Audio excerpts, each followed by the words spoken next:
भगवान करे हर दिन केहू न केहू के घर में भोज रहे और खाए के हम मस्त रही।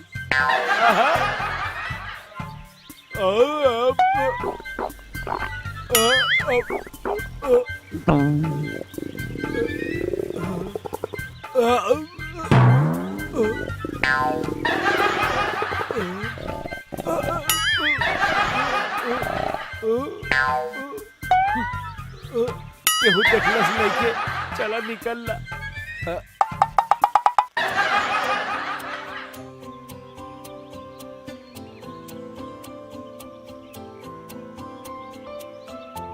अरे रंगीला चल दूसरा के घरे भोज खाइल जा। नहीं अब हमके भोज ना खाए के बा। काहे? नहीं हमार पेट भरल बा। अबे चार चार घर में खैला के बाद भी तोर पेट ना भरेला और एक घर में भोज कई के तोर पेट भर गईल। अरे का भाई भाड़ा फिर देले का कमाल बा यार। चल ना। नहीं नहीं हम ना जाए। अरे चल ना भोज करे हमार पेट ना भरल। चल ना। एगो मिनट रुकी हम बता। अरे अरे लागत तो धोतिया में मैदान कर देले बा।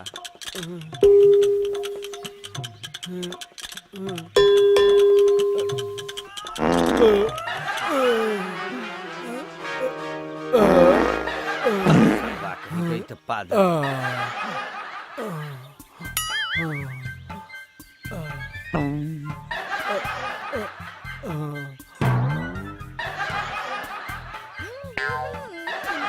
कौन बदतमीज रहे।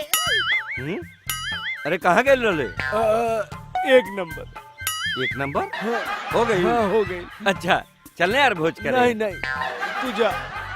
अरे चलने यार भोज करे चलना। अरे तू नागिन डांस काहे करत अरे? अरे चलना यार भोज करे। अब अगर भोज के नाम लेबा ना तो दे दे एक हाथ। अरे यार अबे ये लड़की अरे तोरा देख के हंसली का है? अरे हंसी तो फांसी। चल चल जाए का? हाँ हाँ चला। चल सुनी हाँ? तू हमरा के अरे बुला हंसी।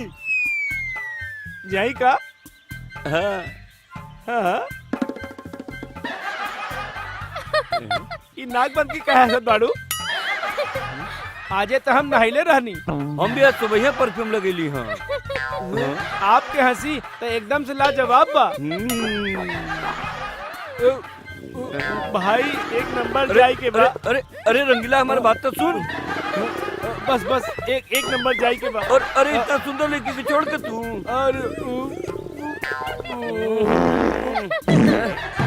अरे ये देख के तो हम हंसनी और तोहके लगल कि हम हंसनी तो फंस गए नी।